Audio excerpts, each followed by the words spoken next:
Hello, my fellow Sagittarians. Thank you for joining me. It's Jen, and this is a reading for May of 2021.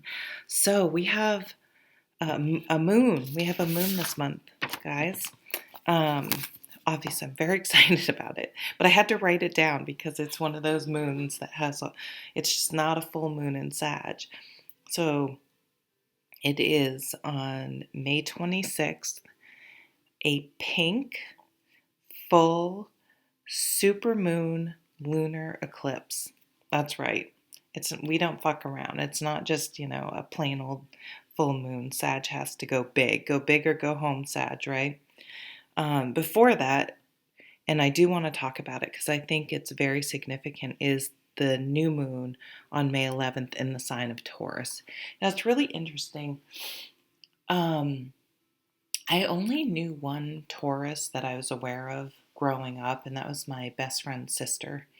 And and she was, how old is Sarah? 3 years older than us, so she was around, but not. I mean, I knew her, but I don't know. I didn't spend tons of time with her, and I really like her, but there is something incompatible, like we don't quite get each other, I would say.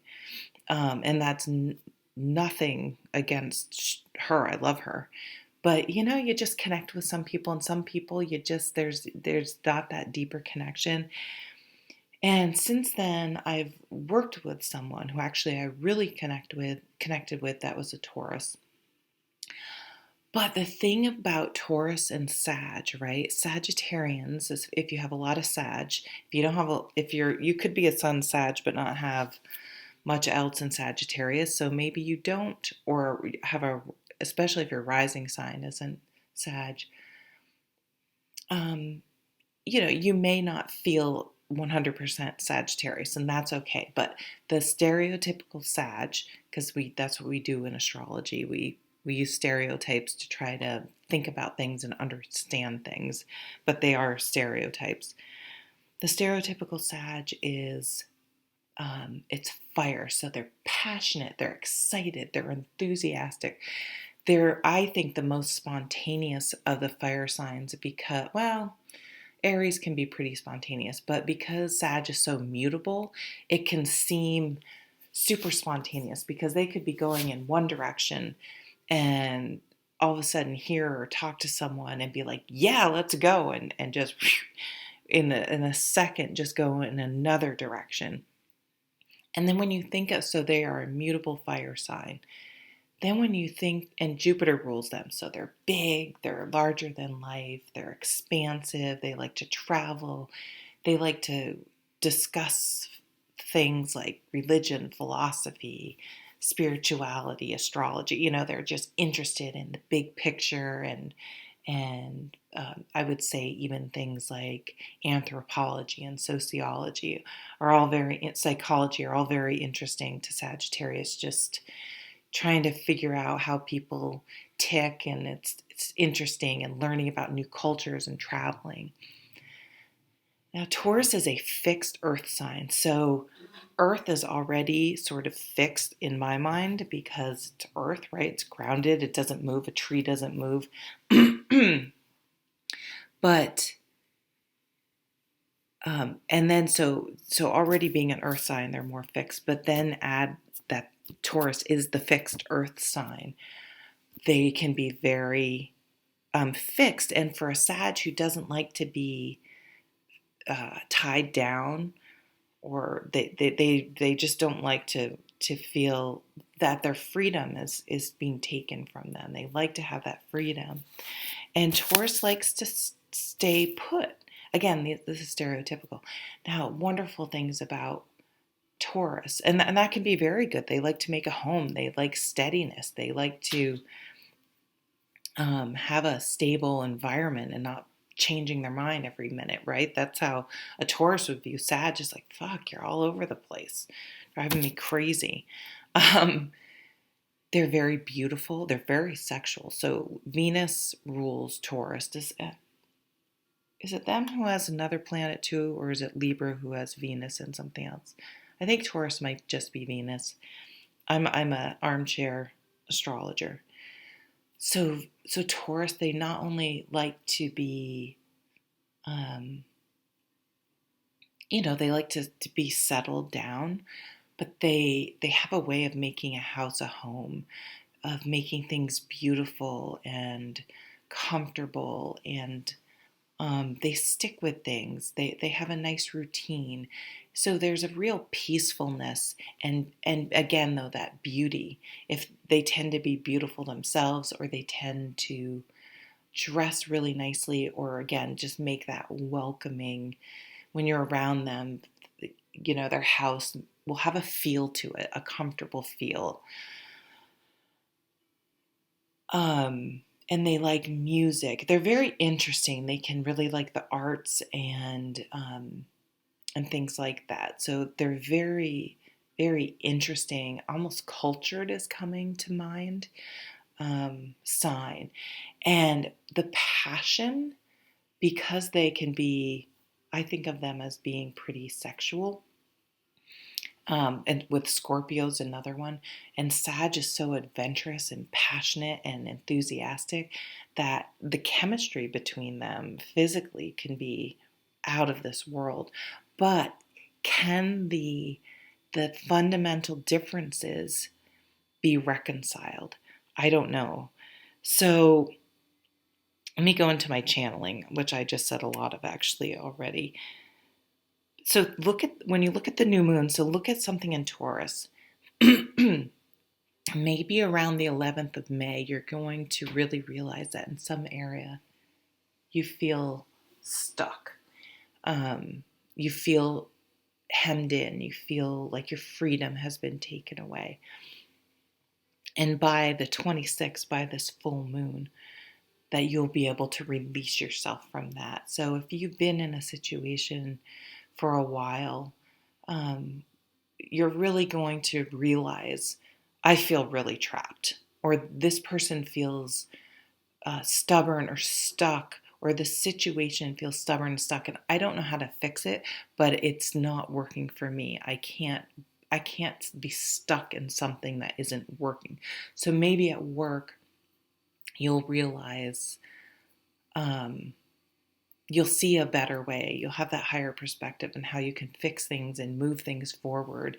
And maybe you work with some really fixed people that can't, there's some barrier there that you can't break through. So you may make a decision, you know what, I need to move on. I feel stuck and trapped. I'm just idling here, and I need to be able to move forward. It's kind of zapping my energy. I think it's so interesting. I think Sag is energized by doing things, right? And creating and moving, and whereas some signs are exhausted by moving all the time. Like maybe it's an extrovert introvert thing. They need to have that quiet time. And of course, I'm not saying all Sagittarians go constantly. I'm on the edge of an introvert. I really love my alone time. Probably because then no one's like killing my buzz by telling me, like, trying to control things, which is very controlling in itself. You know what I mean? I don't want to be around anyone who control me because I want to be in control. Okay, let's not get into my crazy fucking mind. So when we have an eclipse, you have to think about the eclipse have an influence in at least 6 months either direction. So what was happening back in, what would that be? October? Oh, wow. End of October, November? Shit, something really significant happened to me. Okay. So what was going on around 6 months ago, and then looking 6 months into the future. So this kind of will be some time points to look at for some release, some new beginnings, and some releasing of things, some completing things, and some moving things forward. And I think it will be kind of this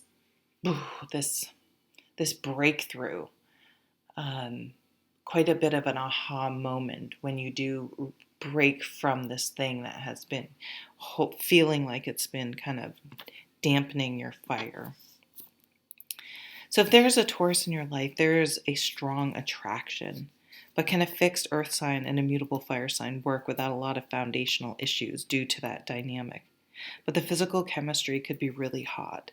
There may be an expiration date on the relationship for some reason. If you can enjoy it while it lasts and keep that perspective, it could be a grand affair. And I kind of laughed because I'm like, grand affair. And I'm thinking, this has come up actually over the last year. Sorry, but the grand affair, like in the, I'm sorry, in the old-fashioned sense of affair. It's not like a cheating on someone affair, which I think that's what we use that word for nowadays. But I'm thinking back in the beginnings of Hollywood, an affair was, a romance. But for some reason, I do feel like it has sort of a finite thing. Maybe if you're living somewhere for the summer, you could have a romance, but then you're leaving, you're going back, you live in different countries or something. Or I don't know. There's something about it that seems potentially finite. But not, I don't see it, but not bad. If you can wrap your head around that, right? But then I also saw the Queen of Pentacles in the Steampunk Tarot. So I actually took that as a sign to get the Steampunk deck out. And she's very much like old Hollywood glamour, kind of walking down this grand staircase. I don't know. Maybe you'll be going to something where you'll have to dress up. That could be it. I see some of us letting go and enjoying the ride. And then I heard, I don't know, I feel like no one listens to the Grateful Dead, like the newer generations. But I'm a Gen Xer, so I actually saw the Dead a few times back when Jerry was alive and stuff. But I heard the song. I may be going to hell in a bucket, but at least I'm enjoying the ride. And I saw life is short, keeping things in perspective, realizing we have a choice in how we react, think, deal with everything in life. What's holding you back? Think of the fixed new moon in Taurus and breaking free from that thing that is holding you back. Most likely, it's something within ourselves. We are holding ourselves back. Okay, that one's coming out. So what cards am I using? This is the... What is that? I'm so sorry. Fuck, I can't remember. It's by the same people. Oh my, that make the Druid craft. Ah! I should be shuffling these in front of you because if the Queen of Pentacles comes out, you're gonna think I rigged it. I guarantee she won't because I brought it up. I'm blanking on the name of this deck. I'll figure it out before I post it and put it in the comments or in the description. All right, this is the one. And then one of my oldest decks. I had this for 20 years.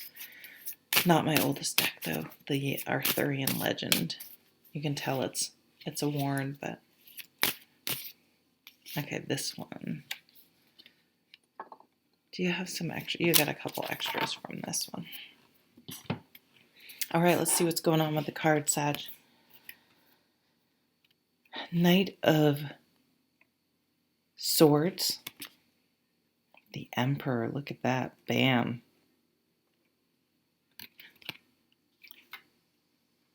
And the Four of Swords. What were these other two? Do I have something to... Queen of Wands and and the Ace of Cups. Let's see. Is that up?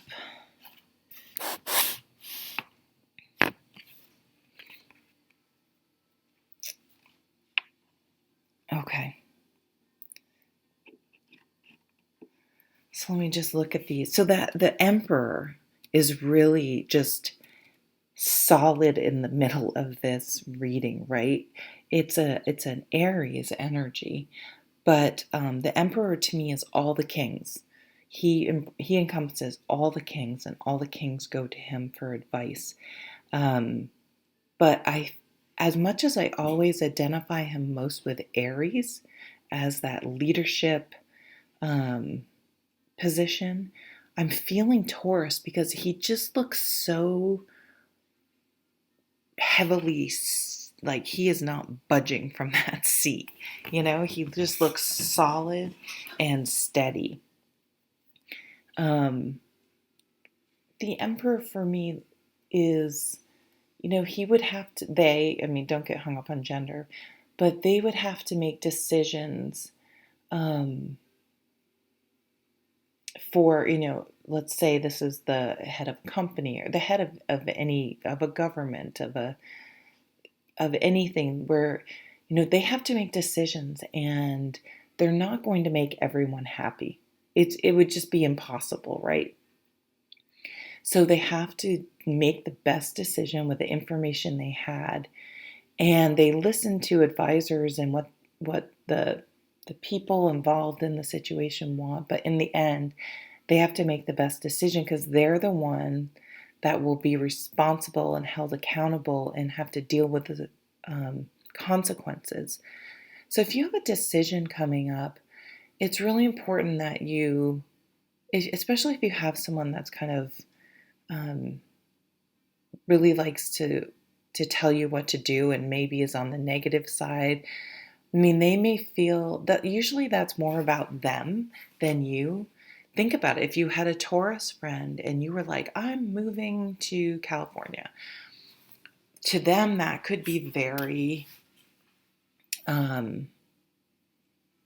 overwhelming. You know what I mean? And they'd be like, oh my God, why are they turning up their life? Why are they would be looking at it potentially from their perspective. But if you don't move and you're miserable and you regret it, that person's not going to take responsibility. I mean, in the end, it's your decision, your responsibility. So this is kind of a growing up type thing, and realizing, no, I'm not going to make everyone happy. It doesn't mean I'm being disrespectful to them. It doesn't mean I'm not listening to their counsel. But in the end, I have to live my life and do what's right for me because I will be living with the consequences. The Knight of Arrows over here is a change in perspective. So arrows is the swords in this deck, which I can't remember the name of. God, I can see the box in my head. I just can't read it. The Knight of Swords is, knights are a lot of energy. They represent change, and swords is thinking. So this would be a shift in perspective. You're seeing, look at this, hawk is up high. I don't know if it's a hawk, but a bird of prey is up high. He has a very high perspective. He's able to, almost looks like a fire. Does it look like is that a cloud? It almost looks like fire billowing up.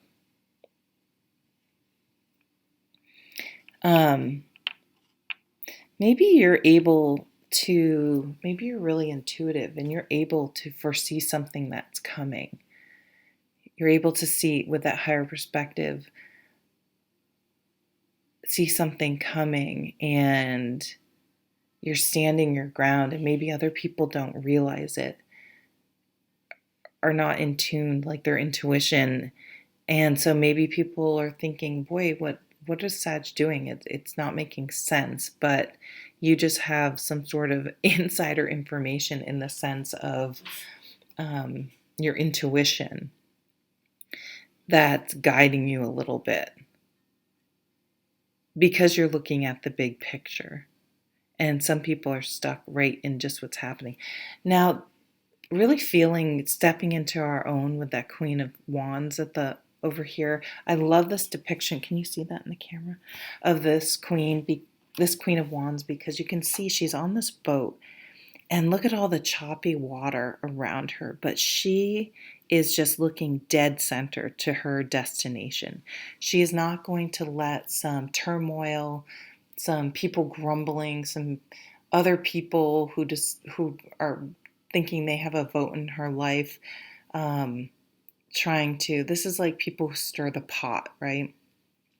She's like, I know where I'm going and I'm staying the course and I'm not going to allow choppy seas to deter me because I know I'm passionate and excited and determined and to know where I'm going. It's weird. This almost looked like a rainbow, the inside of her cloak there, like the invisibility cloak in Harry Potter. I'm all over the place. Oh, you're okay. Your reading's getting long. I'm sorry. Four of Swords over here is meditation. It's a timeout. It's recuperation. It's a rest. It's peace. It's peacefulness. It's having time and space to just heal or get in touch with yourself. Again, so things like meditation come to mind, a retreat, getting out into nature, unplugging. So maybe in May you'll really be appreciating being outside.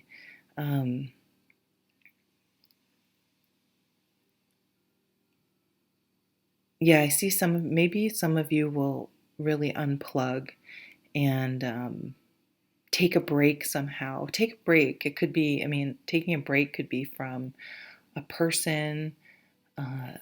It could be anything. But you may just take a break from something. Take a time out. Now, it could be that with this Ace of Cups that you're really spending time with this new person. Now, this Emperor, there could be, sorry, an Emperor and the Queen of Wands type energies working together towards something. She's looking, well, it's interesting. This hawk's looking dead at us. Like you need to have a higher perspective. She's looking over here at the Emperor. The Emperor again. Wow, look at the eye contact. The Emperor and this Knight of Swords is looking straight at us here. So maybe someone's being very direct or you're being very direct about what you want and where you're going. It's almost like she has to get past these, she has to get her shift in perspective and past or come to terms with, okay, I have to make this decision and people might not agree with me, but I need to do that. And once she can, I'm so sorry, get past that, she can get to this peacefulness, this time out, this break, this serenity. And here's new love here. This is a new emotional beginning. So maybe taking a time out or really allowing a new relationship. So if you started seeing someone or starting to see someone, it could be like going away for the weekend and really spending some quality time together and really connecting and getting to know each other. So some of you may be planning a vacation or a long weekend or something like that.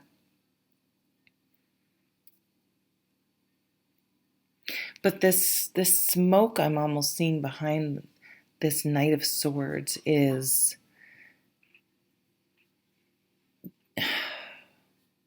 I'm not sure. It's like if your intuition is, listen to your intuition in either way. If it's telling you, caution, take caution. If it's saying it's going to be okay. If you were down near this fire, it would seem like, oh my God, we can't get out of this fire. But from his perspective, maybe it's just, something smaller and far away that the smoke is just sort of drifting by the wind, but it's really not it's not a danger to him. I don't know what the message is. I'm sorry, I'm having trouble getting it.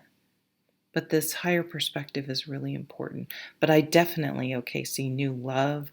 I see a really special time, a really special release connecting with people, maybe getting out into nature, and this new passion, this new beginning in love.